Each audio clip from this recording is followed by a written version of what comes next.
welcome to the first ever episode of The Roast Mortem. How's it going, guys? How the hell are... Do it differently because it's a new... Oh, wow, yeah. Okay, interesting. Welcome to the first ever episode of The Roast Mortem. How's it going, guys? How the Hector, is it? Jesus! For the feckin' Jesus, Irish TV presenter. Welcome back to The Roast Mortem. How the hell are you? How are your hearts? And by the way, lads, how are the feckin' heads? Jesus. Wouldn't you up for the crack with the lads? Last one. Okay. Welcome to The Roast Mortem. That's it. How's it going, guys? How the hell are you? How are your hearts? And of course, how are your heads? Guys, how's it going? How are you doing? It's great to be here. Happy bloody roast day, wherever it is that you're listening, whenever it is you're listening, and of course, whoever it is you are listening with. My name is Mark Megan, and I am joined by my fearless sidekick, forever cheerful as he cheerleads me away through the show as I give him an earful. Mystery Mick. How are we? I'm very well, Mark. How are you? I'm very well as well. Good to be here in the Roast Mortem. Indeed. Every single week, we open up the oven. We preheat the oven first to a cool 180 degrees. We let that thing just warm up. Then we open the oven and we reveal a new subject to be taken out. Michael, do me a favour. Okay. Is what temperature is the oven at now? It's getting spicy. It's getting up there. It's getting spicy. I don't understand. How could getting hot, how could an inanimate object be spicy? Have you got some sort of sensory issue? Things I let you away with, and you are so pedantic. You cheated on your... No, imagine. Straight for the gullet. Wow. There's always one of those kids, the kids that just can't take a joke. There was a guy in my class, Charles. I remember one time slagging a pair of his trainers, and he was like, well, your parents got divorced. Cheers. You're right, but also wrong. So good luck. Anyway, the oven. It's hot. It's not spicy. It's hot. It's okay. I like to hear it. This week in the Roast Mortem, Michael, what are we in your second serving of delicious cynicism? What are we serving the listeners with? Okay, Mark. So we put out a question box. Well, not a question box. I put out a thing on Instagram asking people to message me to see what they wanted me to roast in this episode of The Roast Mortem. And I got a few. I gave Michael access to my DMs on a very temporary basis. And he is about to deliver one of the DMs. I'm going in blind. So this is sort of blind roasting, which I do think makes it a little bit more interesting than the usual show. And yeah, we're about to get into it. Also, if you want to sponsor the show, get in touch, either with me or with Bauer directly. But I know the bonus is going to be existing by itself, so it's open for sponsorship. So if you have a business, small, medium or large, and you got them shekels, get involved.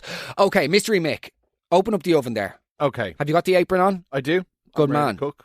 I have cooked. You have good stuff. So you're in the cooking process. I'm in the, yes. Okay, so now. I'm trying to get a visual going. So I'm walking into the kitchen. Mystery Mick is there. He's got the apron on. He's nude underneath. Yes. He has got an apple up his bum and stuffing in his goot. No. And then you've already lost the sponsor. Open the oven. Yes. What have you got for me? Hey, Mark. Love the pod. Brilliant. Himself and I are getting married. Now, this is the listener, not me. Okay. Himself and I are getting married in October. And the only thing that we're struggling with is whether to have a day two or not. Oh. We're not big drinkers, and we think we'll be all partied out of it by the time the big day is done. The problem is my hubby to be has half of his football team coming, who I believe are more interested in the session than seeing us get married. And there's a big pressure to make a weekend out of it. What do you think we should do? Okay, yeah, good luck. Don't get married to a man that's friends with footballers. So annul the fucker. Cancel it. Give back the ring. Don't have a day one. Don't have a day. Yeah, forget the day two. No, I would say absolutely. I hate day twos of weddings. I totally agree. The day two is the most irrelevant. It's as needless as an influencer sharing their opinion on the cost of living crisis. It's just not something the world needs to... I just feel... I don't care. It's not necessary. For our generation. Yeah. No, the greatest of all is when an influencer tries to go on after... The phrase that they use, it's the catch-all phrase for any massive event. Go on. With everything that's going on. Brilliant. PhD in geopolitics. Day twos. No. It's look, the day one of a wedding is a nightmarish experience. And as somebody who was sober I actually, here's one for you. I would go as far as saying I almost prefer weddings when I'm sober. I would agree with that. They are more manageable. And more enjoyable. I think. Well, also because it's not about me. You can actually just go and go, do you know what? I'm actually happy for the couple. Now, if you're going to a wedding that's not somebody that you know that's attached to your partner, needles in the eyes. Don't care. Your dad's speech is boring. It's a CV. This is shit. Oh, look at Auntie Mildred. Don't sit her near me, please. She's a dribbling mess. She's not a rock star. Do you know what I mean? She's a racist. I don't have any interest in other people's families. Yeah. What is that? Oh, look, people that think their grandmother's cute. No one else thinks your granny's cute, by the way. No, not at all. She's got a tree back and sides. She shouldn't be on the roads. Do you know what I mean? She's just a thug to us. She's a street thug that's causing near car accidents every day of the week. And just says problematic things around the table. Yeah. Time to go for a nap, Mildred.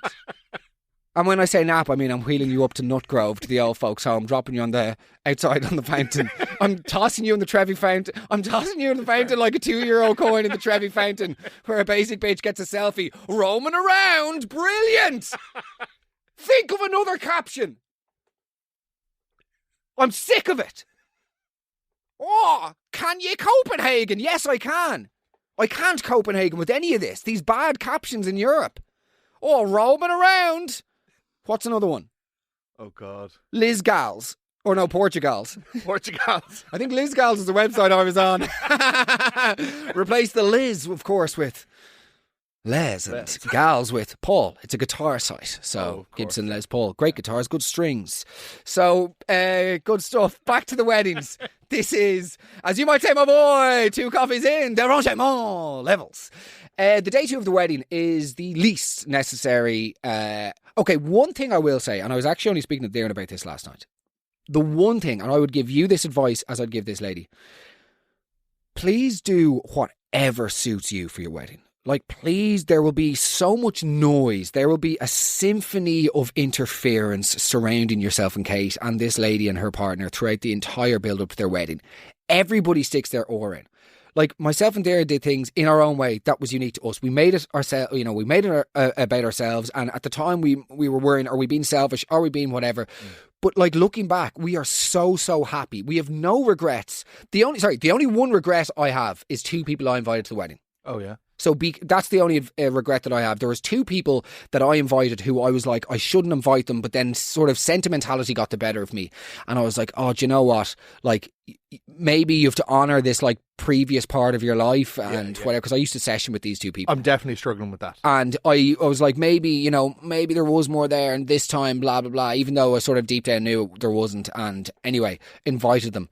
The 2 of them, I was coming back from the toilet after the main course before the dessert even arrived. They were outside waiting to go home to your man's apartment because they were bored of the wedding because they couldn't do enough session there, so they're just heading back. Good stuff. And I haven't spoken to either of them since. And they're the only 2 people that, like, my gut was telling me don't invite them. Yeah. And I didn't get to invite some other good friends. That was my one ball drop on the whole thing. But in terms of like day 2s and invitations and all the rest, like, it is truly one of the only times that's just about you 2. And like, myself and Darren are even realising now with the baby on the way, it will never be just about us ever again. Yeah, do you know what I mean? That's over now. Yeah. So everything is about the baby. So if you, maybe you have children already, I don't know, but if you don't, and this is just your thing, make it your fucking thing. Fuck the football mates. Half of them, the last time, as somebody said to me, there are people that came to his wedding that he hasn't seen since his wedding. Yeah. And that will unfortunately be the case for many of us. So I would just say, just do whatever feels right for you. Like, fuck the footballers. Fuck the day 2 if you don't want it. If you do want it though as well, lean into it. Like, I'm a cynical rat who gets social anxiety and is sometimes rigor mortis levels of stiff when I walk into social situations. So I'm the wrong person to ask. But like, here's another one for you. The day 2 of the wedding is up there for me with the month's mind. Genuinely. Mark, I'm no word of a lie, because obviously the passing of my grandmother was only a couple of weeks. I got a text from my mother this morning about scheduling the month's mind. Fucking irrelevant ass. The most depressing thing about the month's mind is that other punters are just in there for regular mass. Yeah. No one cares, and you're there with your life falling out of your bowels, and you're like, oh cool, you've got Susan there in a musto with her phone going off arranging badminton lessons for the kid. The month's mind is too soon. Yes. let me be very clear. I believe in the ritual of formal grief, right? And I think it's vital, because I think we have to actually actively take time to grieve things, whether it's a loved one like a family member or a pet. Because that's actually another point that I have. I think that society doesn't allow us mourn pets to the extent that we should. Totally agree. And I know people that don't have pets will go, "Oh, would you ever get up?" No. The saddest situation in my life, in my sobriety, I was only about 6 months sober, and I met a man, and I was chatting to him, and he was in his early 70s, and I said, "Are you okay? You just seem a little bit off." And he was like about a month sober, and he's like, "My cat died this morning. She was 17." And he like burst into tears. Yeah. So it was... Why are you looking at me like that? I just feel like there's a very dark punchline coming now. No, of course not. No? It wouldn't be like it. No, It wouldn't be. So you're mocking sobriety, really, man? Oh, Mark. Is that you? Acting Billy Big Balls? Anyway, yeah, devastating. But sorry, I really do believe in formal rituals of grief, because I think we have to mindfully take time to acknowledge what has happened, because otherwise the mind just gets too busy and we try and distract from the sadness with life, and that can work on a short-term basis, but no. But the month's mind is too soon. It's far too soon. You've barely finished the feckin' lasagnas that have been dropped around, or the chicken and broccoli bakes, or the barbecued pensioner's cat. There we go. Let's put another whiskers on the barbie. Sorry, Bernard. You go for a few snitzers? No, you just can't.